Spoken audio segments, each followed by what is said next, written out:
Hello, everyone, and welcome to the Mid-Year Threat Review webcast. I am Kristen Hinsberger, the Senior Program Events Manager at ESET North America. Please note this is a live presentation. It is being recorded and will be available following the conclusion of the webcast. For more information on this topic, please check out the Attachments tab. Also, if you have questions for the presenter during the webcast, you can submit them through the Bright Talk question tab at the top, and we will address them during the Q&A sessions. Presenting today's webcast is ESET Senior Security Researcher, Stephen Cobb. Stephen has been a CISSP since 1996 and has helped companies large and small to manage their information security with a focus on emerging threats and data privacy issues.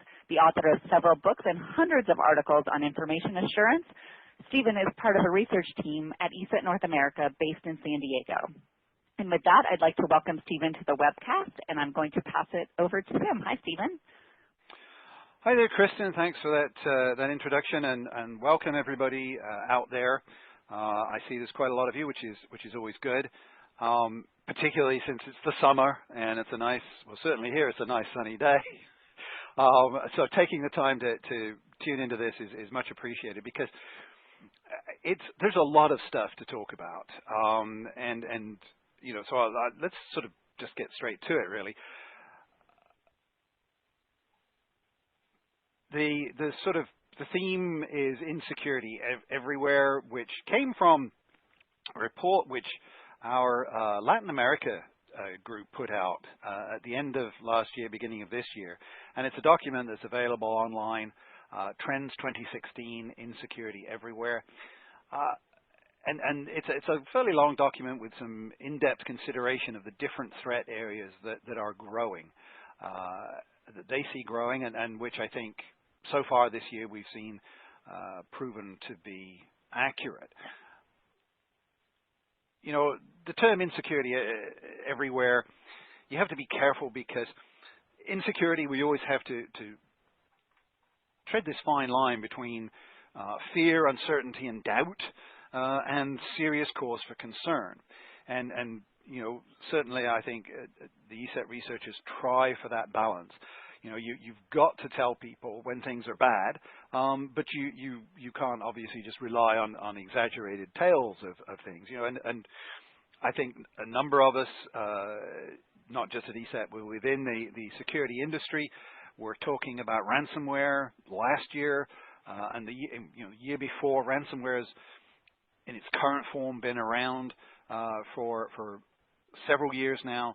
I think a lot of people called it that it was going to be big this year, and that'll be the first topic on our list here. But also the Internet of Things, the continuation of targeted attacks, denial of service, Windows 10, there's some issues there, mobile devices, laws and regulations, the cybersecurity skills gap, which is something I've been studying in particular recently, and then some of the practical implications of what we've seen so far and what I see coming down for the pike for the rest of the year.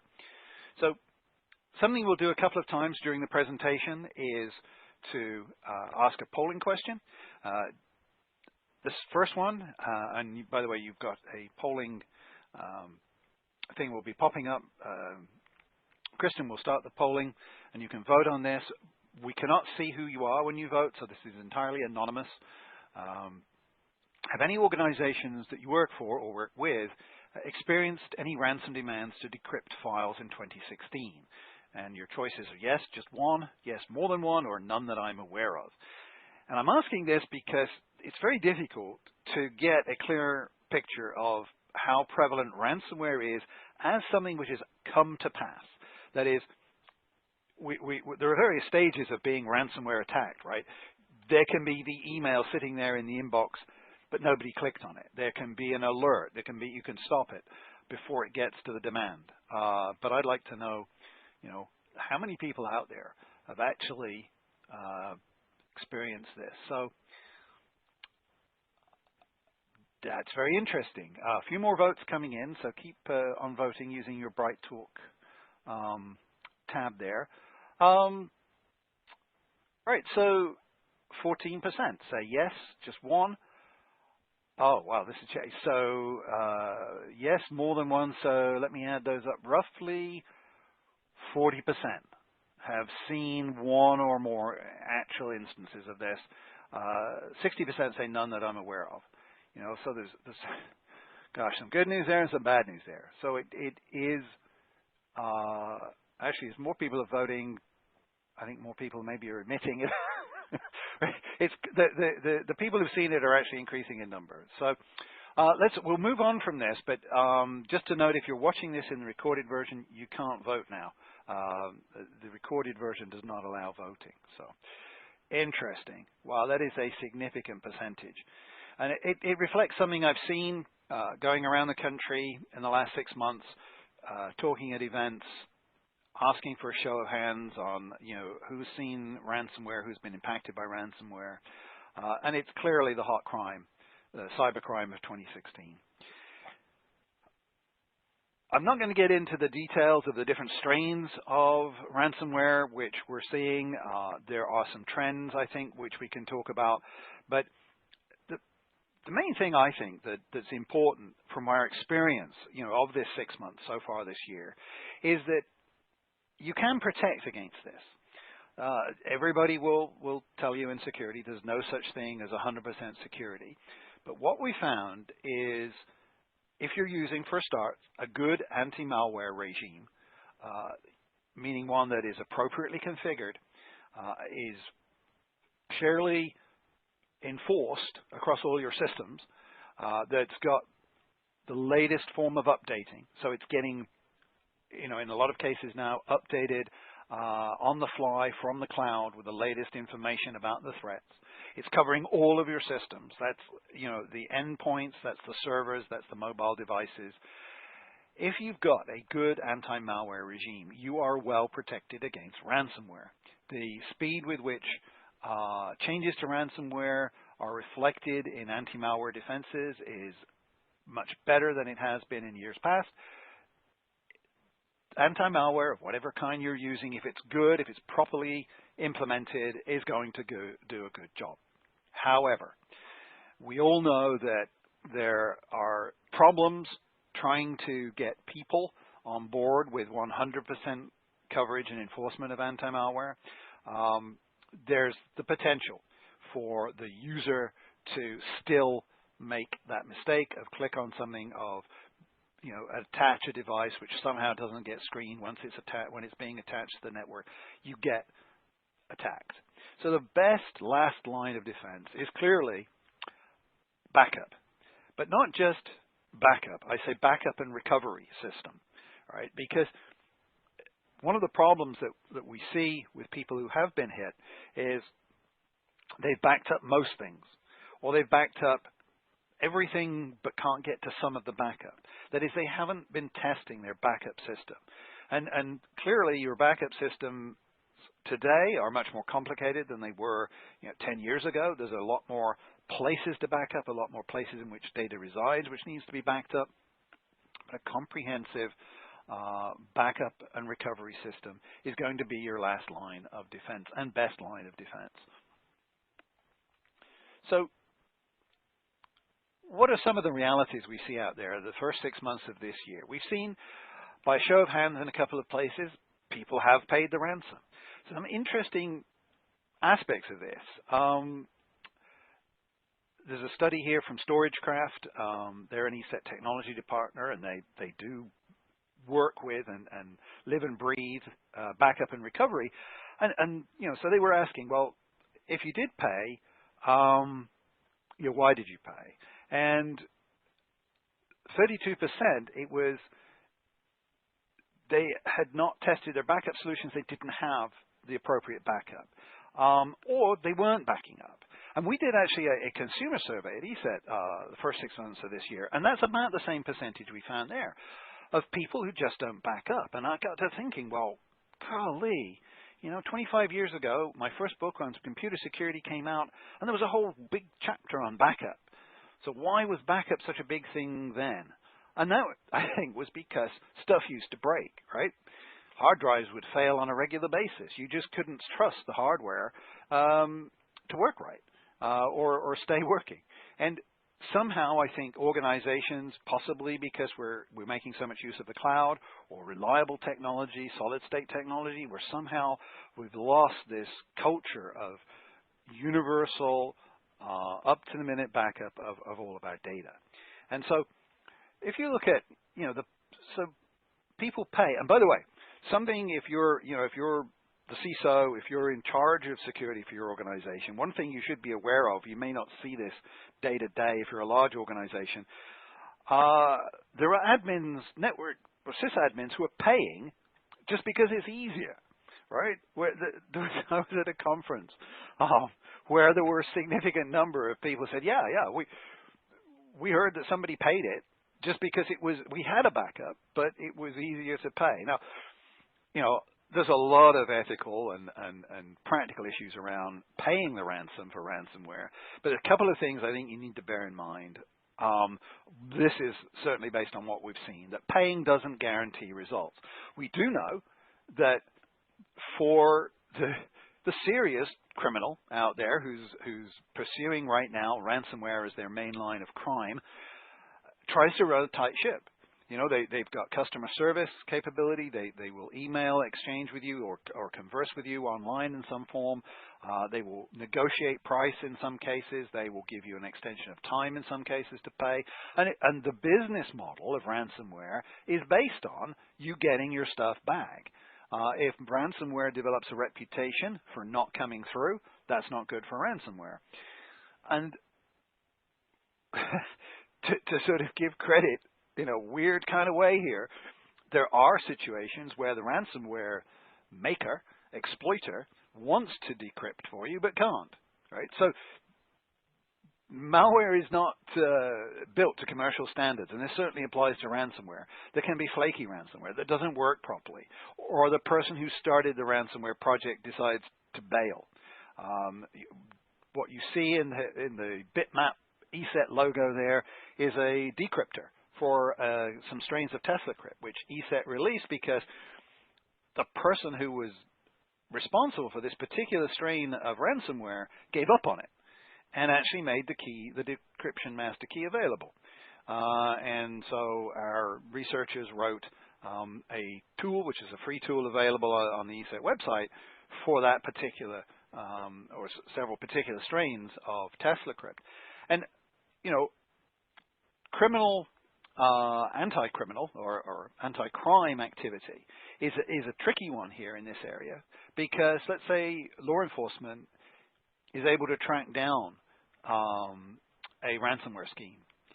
What's the deal there? If you take down the key server, if you take down this program at the wrong point in time, if you don't do this very carefully, you could leave people out in the cold. So we've also seen, and this I can verify again from a conference of about 300 managed service providers who work with numerous clients, numerous cases of people paying and getting hit again, right? So in the old-fashioned world of fraud and cheating with phone scams and postal mail scams, there were sucker lists, right? This word would get around on the criminal underground that, hey, this company's a soft touch. And this seems to be the case in the payment of ransomware, certainly if it's hit a company and a company pays. And frankly, paying perpetuates the crime. Clearly, if nobody paid, ransomware would diminish in appeal to the cyber criminal. And I can't hear what you're saying out there, but I can hear some people going, well, good luck with that. But, we do have to hold the line, I think, against the cybercrime. Now, clearly, you can't come down with a law which says absolute never ever pay, because there are situations, and the medical one seems to be the case in point for a lot of these ethical discussions around ransomware. I mean, if a patient's health is at risk, then, the decision of whether or not to pay is a different one from whether it's, a customer file which maybe you can recreate from other sources. So we'll move on. Ransomware, as I said, you can defend against it technically with a good anti-malware regime, with a good backup and recovery regime, but there are soft factors, and clearly employee education. I mean, a lot of ransomware infection happens through clicking on links in email and through phishing attacks, and you know, there's no good reason not to do employee education around the dangers of phishing email and recognizing malicious email and not responding or acting upon malicious email.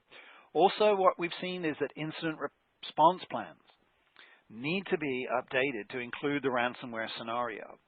Companies we see scrambling because they've just not thought about how is the company going to react to this, particularly if it's company data, if it's operational data. What's the company response? What's the organization response? And IR plans need to be tested, right? So just like data recovery in digital needs to be tested to make sure it's working, you need to be testing your incident response plan. Unfortunately, something we're seeing through the mirror of ransomware is, we've already mentioned there are people not backing up who should be. Then we're seeing also people not having the incident response plan that they should have. So only 43%. In a Ernst & Young survey recently of a fairly large number of C-suite execs, only 43% had a formal incident response plan, right? So only 7% had what we would call a comprehensive plan. And you say, well, okay, what's a comprehensive plan? Well, that's where it's a proper plan, really. It should involve your third-party suppliers, your vendors. It should have law enforcement contacts. It should have playbooks and tabletop exercises. I was at a tabletop exercise about 2 months ago, running down a ransomware scenario, and wow, it was scary because there are questions which come up around that impact on data, your inability to access data, which unless you've played this through for your organization is going to be difficult to predict. And so you need to have a complete incident response plan. It needs to be updated to include ransomware. It needs to be comprehensive, and you need to practice it. You need to tabletop exercise it and make sure that you've thought through the implications. Okay. So let's see. Kristen, how are we doing for time there? You're good. You've got some time. Okay. We're 20 minutes in. Okay, very good. Sorry, I forgot to start my timer. So I said that not everybody has incident response plans. We earlier beginning of this year did a study with the Poneman Group about healthcare organizations and their security, and only 50% had an incident response process in place. So Ernst & Young found that 43% for businesses in general. It's worse even in healthcare, which is kind of strange because parts of healthcare are about responding to emergencies and incidents, but it's something which needs to be addressed, not just for ransomware, but for the whole range of other things. Just as backup, if you're saying, look,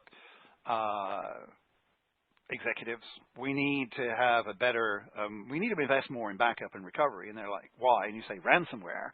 And they say, well, ransomware is a passing thing. Well, hopefully it is. But you need to be doing backup and recovery for all sorts of other reasons, just as you need to be doing incident response for all sorts of other reasons as well.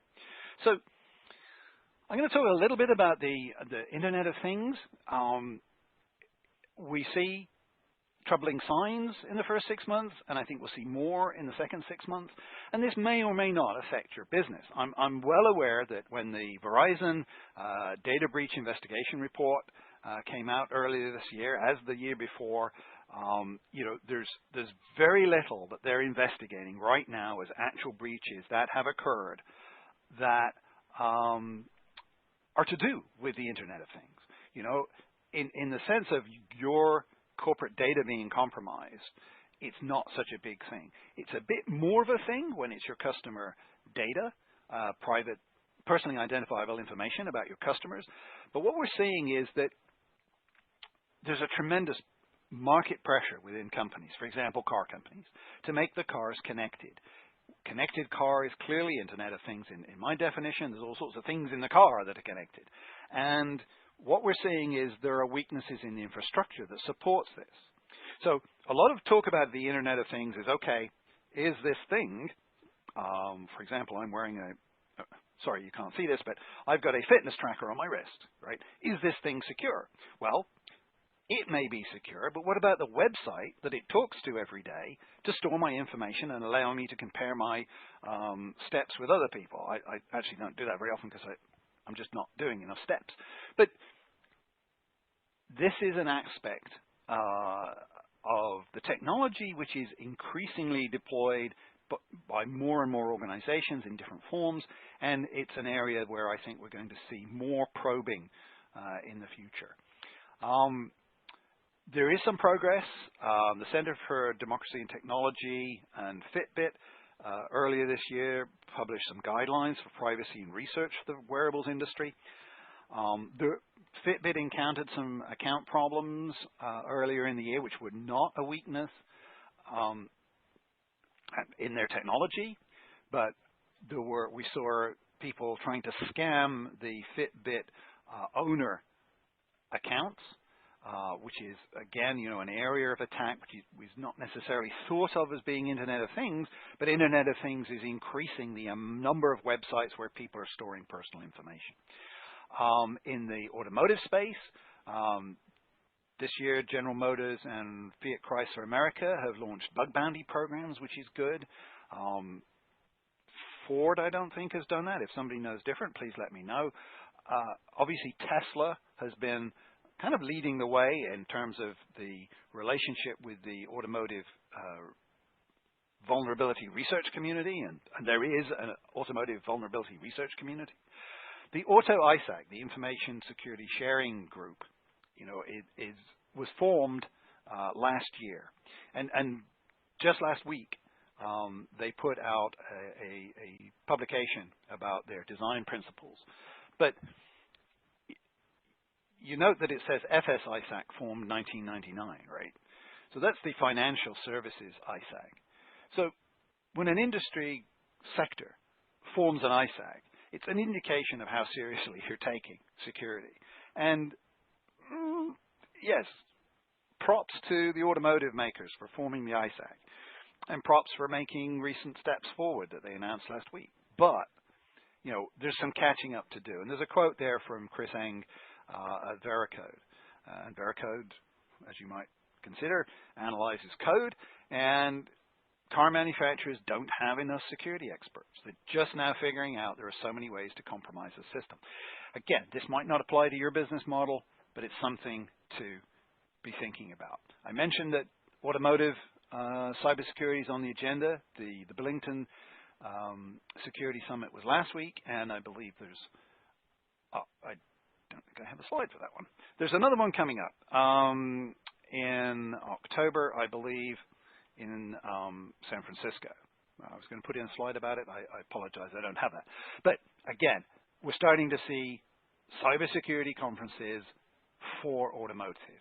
And, it's needed. What you're looking at here in this slide is a BMW, which is in their connected drive program. And you have the ability to, from your car, adjust your home security settings, right? How do you do that? Well, you can do it in the car, but you can also go online to a website and adjust this. You control your entire connected drive account, and that's what recently was found to have holes in it.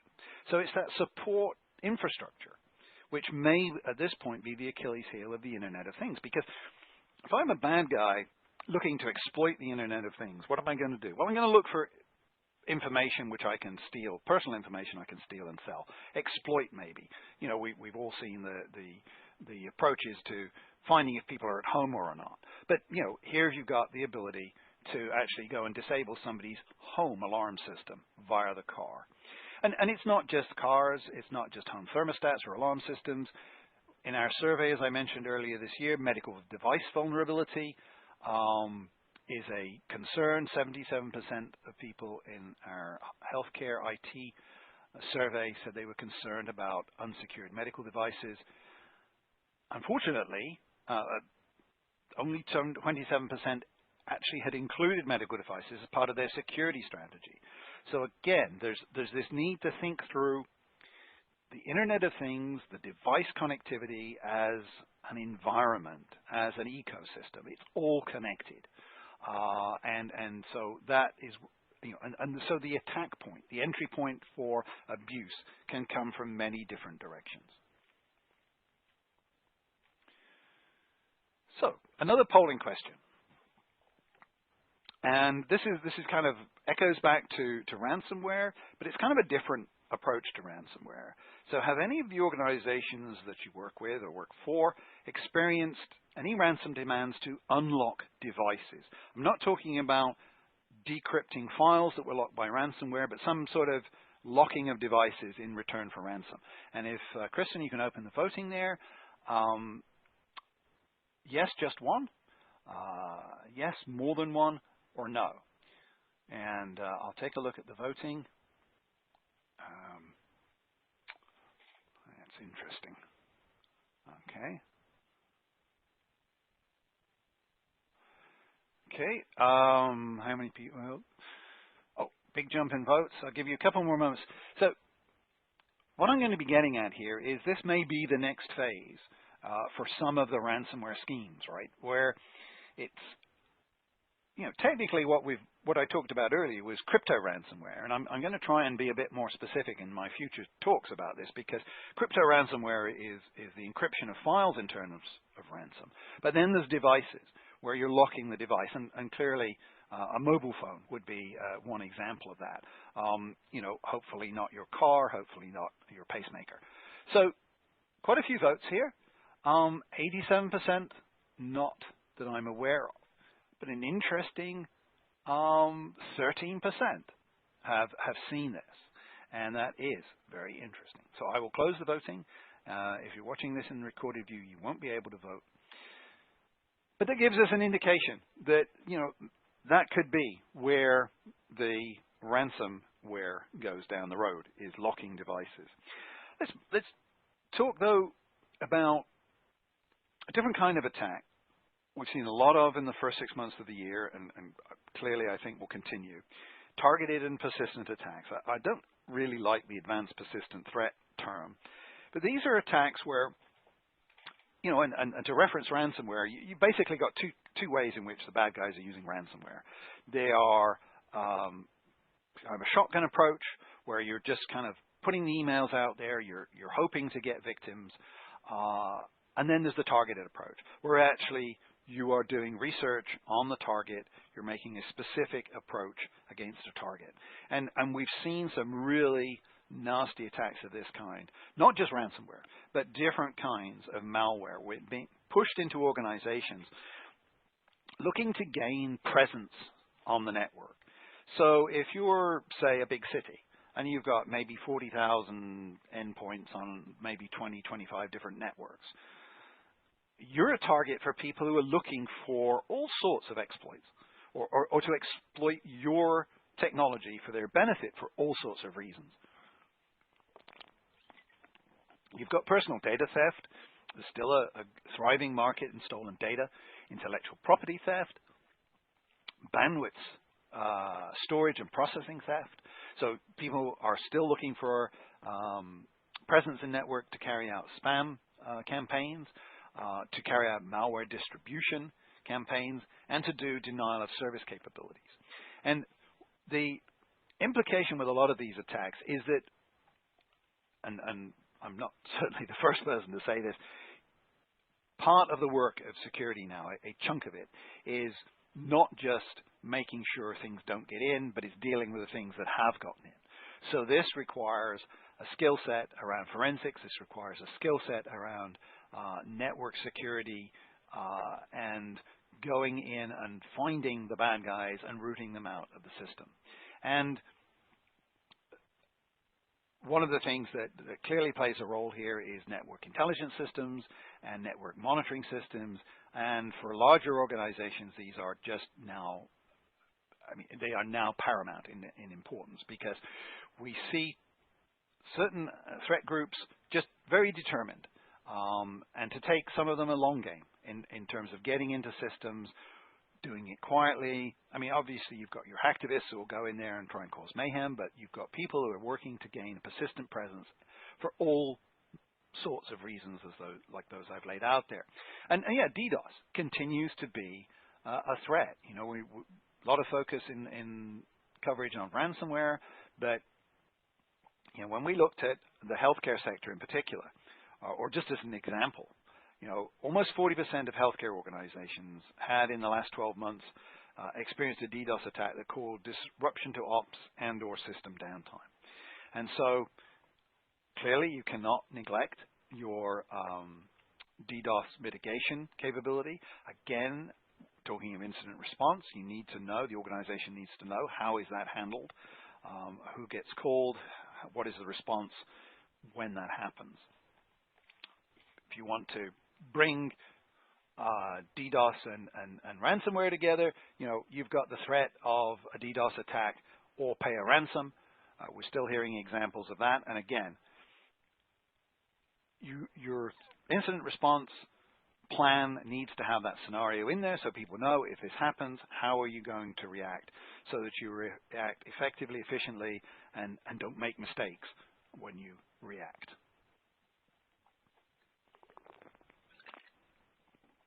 Also, persistent, still very popular with some criminals, are point-of-sale attacks. The Verizon DBIR saw that point-of-sale attacks accounted for 32% of all incidents, and 64% of the breaches where data was stolen. Not to pick on anybody, but we've seen Cece's Pizza, Wendy's, a noodle chain, Hard Rock Hotel and Casino, Omni Hotels, amongst the names of organizations who've suffered point-of-sale attacks or credit card data is stolen. Something I didn't include in this update is the chip cards. The whole chip card rollout thing and its impact on fraud and crime is complex. It's still evolving, but clearly there's still people out there who can make money off of stealing credit card data, particularly for use in card not present transactions like online transactions. So, I think maybe we'll reevaluate at the end of the year. Has the chip, is the chip now universal by the end of the year? Is the impact clear? Has it reduced in-store fraud? Has it reduced any kinds of credit card fraud from stolen data? Windows 10. I'm actually not going to spend a lot of time on Windows 10 because we need to keep moving forward. But I will point out my colleague Ari Goretsky's white paper. And there's a little tab at the top of your BrightTalk window which refers to attachments. In there we provide links to some of the things that I'm talking about, and we've provided a link through which you can find Ari's long and very detailed, but very thorough white paper on security and privacy in Windows 10. Windows 10 just coming up to its 1-year anniversary. A lot of organizations have not adopted it yet. Some are testing it, some are still thinking about it. But Ari describes the changes from 7 to 10 in the area of security and privacy and what some of the technical implications of those are. And, I think I would agree. I think Ari's conclusion is that, this is the most secure version of Windows so far. There are still some issues and areas that need work, but it's certainly worthy of serious consideration. I know a number of organizations are still holding back because they have to, create compatibility with all of their internal applications and so on and so forth. But worth taking a look. And by the end of the year, I think we'll probably want to poll on that and see, how many enterprises have made a complete shift to Windows 10.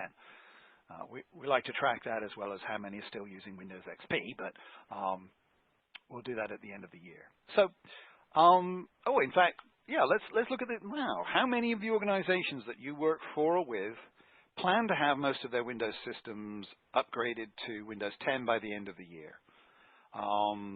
Kristen, can you open the voting? I'll be honest.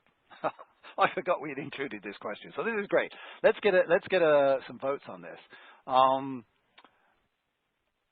So the organization that you either work for or with, do they plan to have most of their systems upgraded to Windows 10 by the end of the year? Most, 2/3, about half, not many, or none. A lot of different choices there. So let me have a look.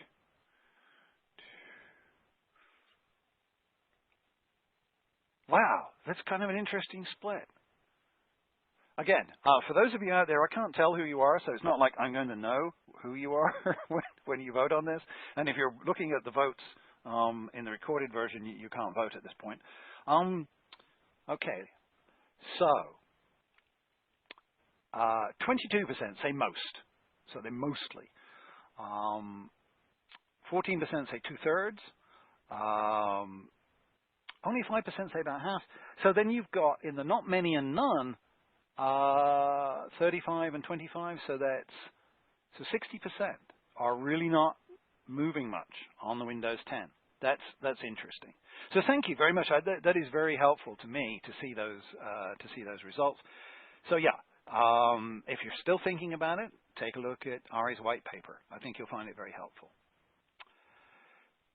Talk briefly here about mobile devices. Again, as I mentioned earlier, the folks who put out the Verizon DBIR like to make a note that they don't see many enterprise data breaches due to mobile devices. But that doesn't mean they're not a threat. It doesn't mean they're not a threat vector. It doesn't mean that bad things don't happen. And I think what we saw with Pokemon Go is very illustrative of this. So if you go to welivesecurity.com, which is where the ESET researchers publish a lot of their findings, you'll see that within days of Pokemon Go appearing on devices, being available, there were attempts to exploit it for crime. And right off the bat, we saw a lock screen, which was trying to lock it up. It actually, what happened was you would have to reboot your phone, and in that process, a porn clicker was installed. That's kind of a fraudulent way of getting click traffic and paid for clicks on porn websites. Certainly not something you want on your child's phone. We saw numerous fake apps looking to help you with your Pokemon. A lot of these were not, we didn't see a lot of these stealing data, I'll say yet. But we saw all sorts of flakiness, right? So on the side there, your phone has a virus. This virus may corrupt your data. Please follow the instructions to remove the virus.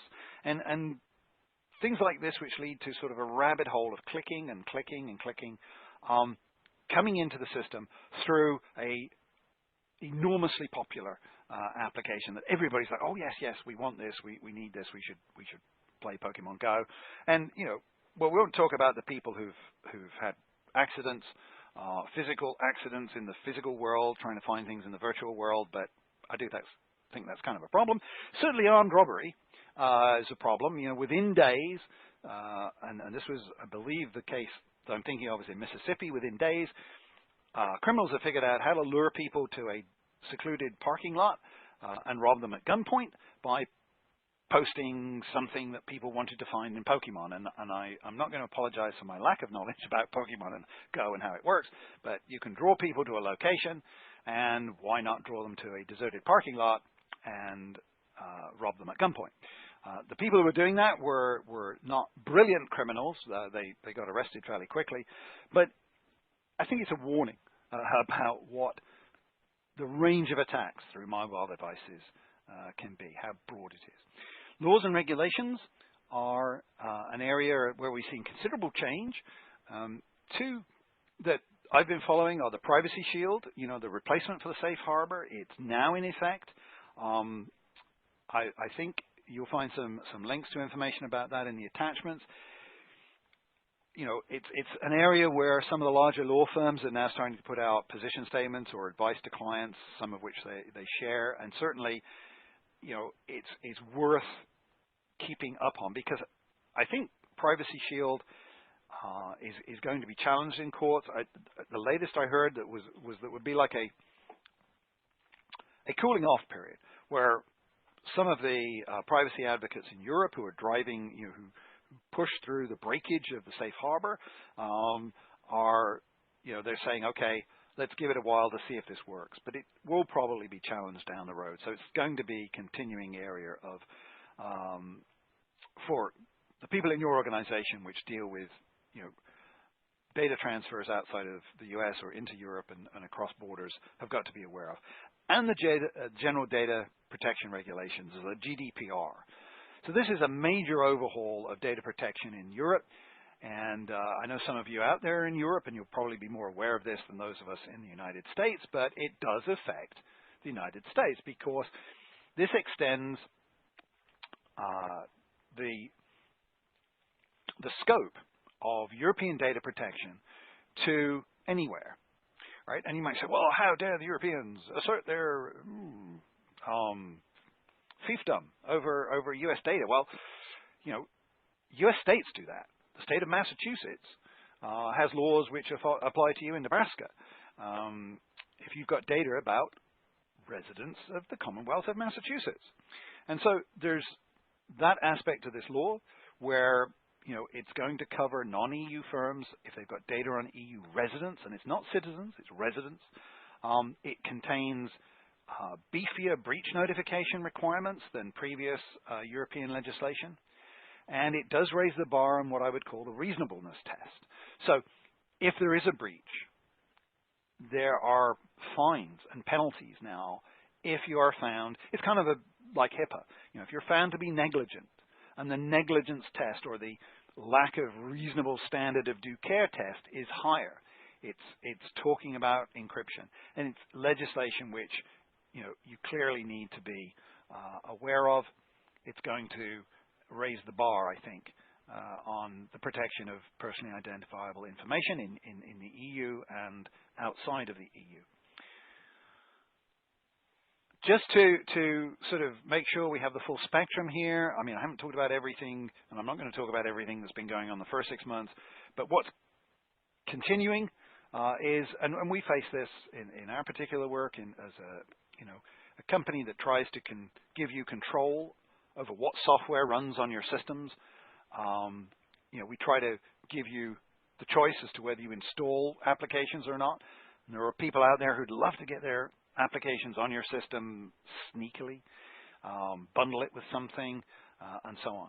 So there's quite a bit of work being done in the background in the industry to come up with better standards for keeping, clickjackers and browser bars and these bloatware products off of systems.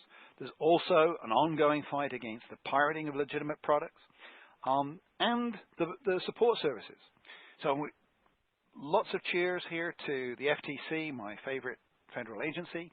They're cracking down on tech support operations. These are the people who call up and say that you've got problems, and for a certain amount of money, they'll solve them for you. Well, what we're seeing is, and there were a lot of these organizations which were coming out of India, but Florida is also on the map, and a lot of arrests or prosecutions, and a lot of money lost, which hopefully will be recovered over time from these scams. Again, what's your defense against this? It's education. Your employees need to know that when somebody calls up and says they're from Microsoft and they've heard that they've got a problem with Windows, can they help? They need to know that that's a scam, and they need to hang up the phone.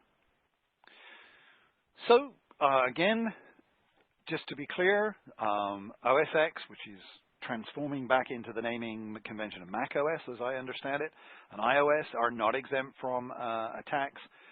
There is X Malware continuing to appear.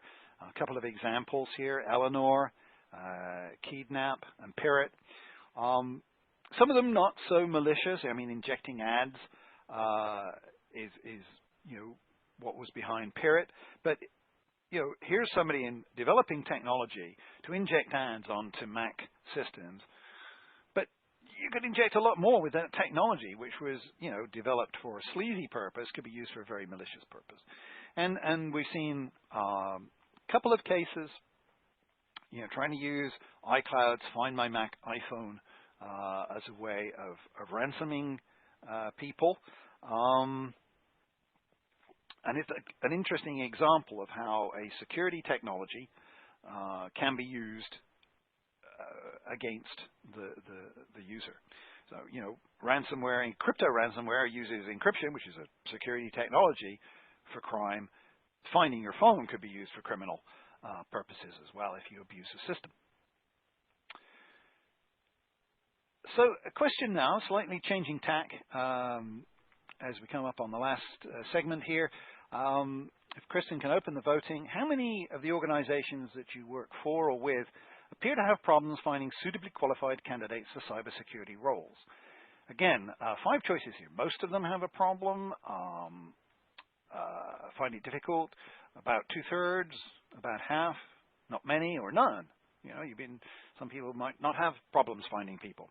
So if you could, I'll give you a bit more time to vote on this one because you have to think about this and quantify it.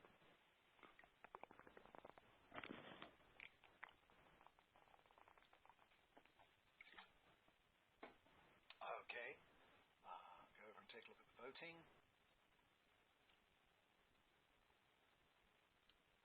Hey, Stephen, we're having trouble hearing you. Oh, I'm sorry. Is that better?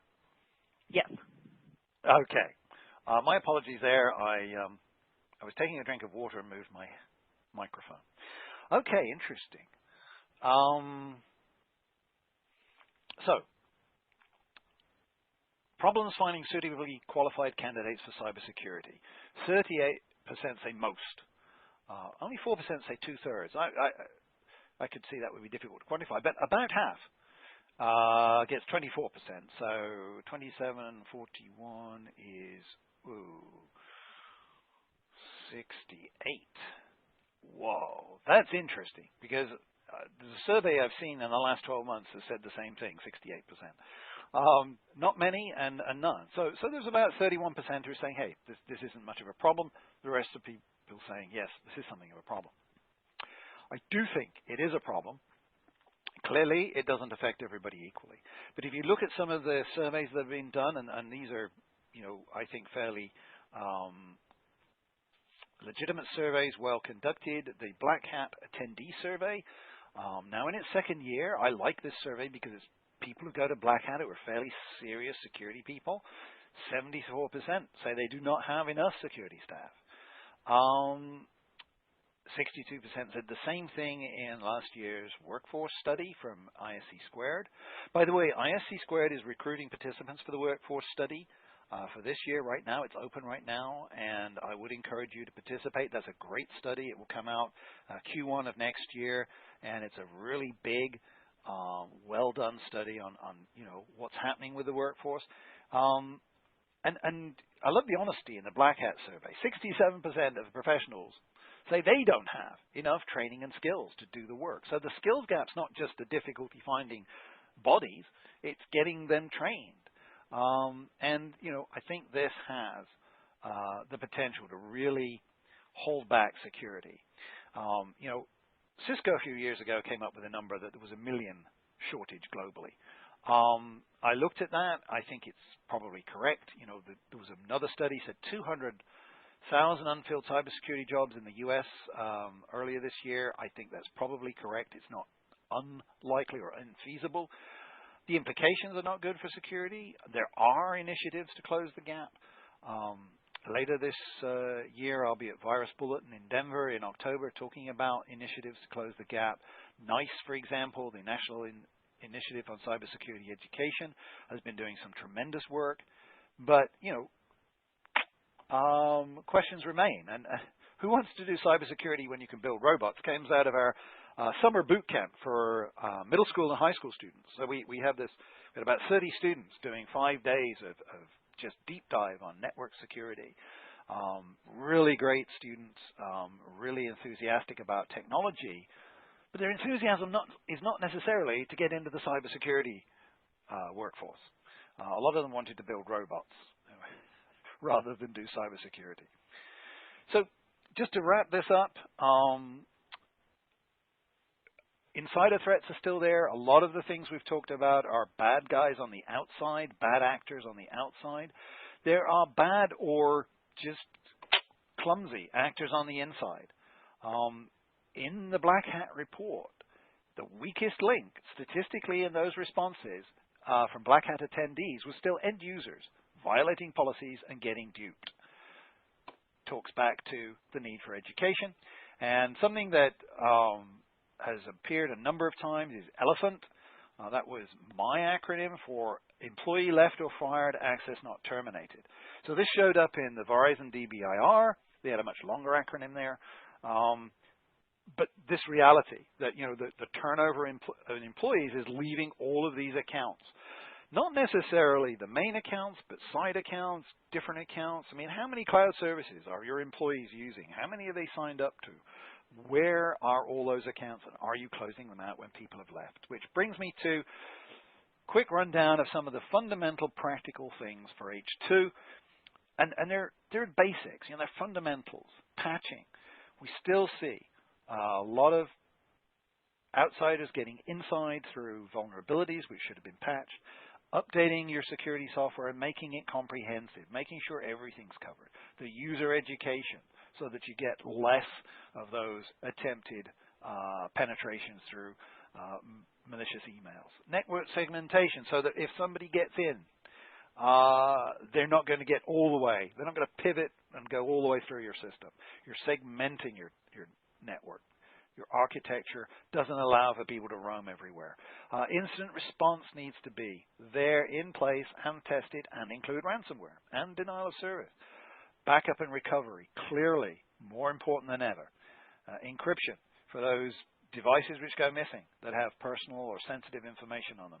Authentication needs to be stronger than passwords on your sensitive systems. Two-factor authentication, strong authentication to cut down on the password problem, which is still haunting us all. And data loss prevention. It may be time now to put systems in place to really have a better, more controlled network environment, a more insight into what your employees are doing on the network. So, diligently attending to the fundamentals does not guarantee security, but it greatly improves the odds. And it puts you in a defensible position, because if there's stuff that you should be doing, you should be doing it. Because if you're in the court of public opinion or the court of law defending yourself after a breach and you haven't been doing the fundamentals, it's not going to look good. So with that, I will turn it back to Kristen for a moment, and we may have a couple of minutes for questions. Great. Well, thank you so much, Stephen. That was a lot of information. So I know we do have some questions in there, so I will make this part pretty brief. As a reminder to the audience, if you do have questions, please enter them into the BrightTalk screen for the Q&A session. Also, of course, for more information on this topic, please look at the attachments tab. And as well, you can request one of the following in the next polling question. You can request a contact from ESET sales. You can request a technical demo of either ESET remote administrator, StorageCraft, encryption, or you can request a business trial of any of those three. You can also request information on becoming a reseller partner or MSP, or, of course, always none of the above. And you can answer that question at any point throughout the rest of the webcast. And Stephen, right now I'm going to pass it back to you. It looks like we've got about 6 or 7 questions in there. Okay, I'll try and do these quickly. Would it be possible to get a copy of the slides? Yes. As Kristen mentioned, the recording of this will be available not too long after we close at the top of the hour. But if you send me an email at stephen.cobb@eset.com, I will send you a copy of the slides that I used. You can use them internally if it's going to help you educate within your organization. Didn't they outlaw vehicular vulnerability research? That's an interesting one. There are several ways in which the research is moving forward. I know people in the academic space who are doing, there is a lot of research being done in conjunction with the automakers. The thing that you need to be careful of is doing research yourself. We certainly found that Tesla, if you start to mess with it, will phone home and say somebody's trying to mess with me. So it's a gray area.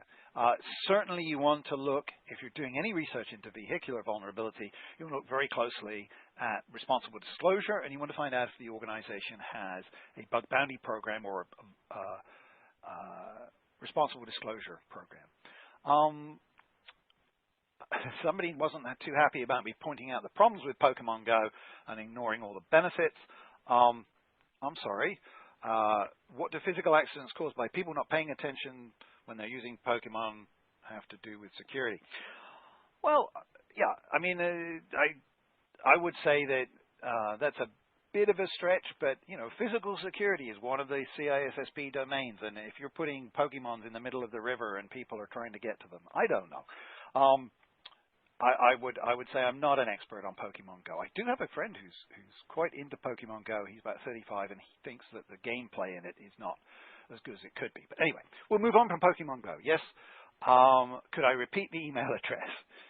Stephen, STEPHEN .Cobb, C-O-B-B, as they say in England, C-O 2 B's like boy, at ESET.com. People asking about an incident response plan outline or know of a good one. Let me work on that. I think if you go to welivesecurity.com, we may have addressed some of that there, but I will look at that, and that's possibly a good topic for a blog post at welivesecurity.com.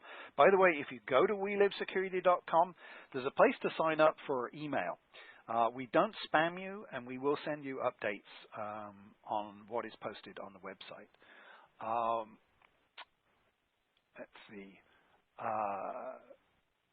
What about what's the long-term answer to the skill gap? That's probably way too long for the last 2 minutes I've got, but here's 3 things. I think managed service providers are going to be the answer in many cases for the smaller organization, where the managed internet IT networking security provider is also your security provider. I think the cloud is going to help because you can leverage security skills across a broader base of people. And I think we need to do improvements in HR. That HR departments aren't actually very good, I don't think, at finding good candidates. So I talk to people who are skilled and they can't get a job. And I think that's a problem the industry could do something about. So, okay, so I'm going to call it now at the approaching the top of the hour. Thank you very much for your participation, for voting on those things, and yeah, if you need the slides, let me know. All right. Thank you all, and thank you, Stephen. We hope you found the webcast valuable. As a reminder, you can rate this webcast, or you can share it through your social media channels in your Bright Talk window. And for more information on ESET endpoint security products, you can go to ESET.com. Thank you, and that concludes our webcast for the day.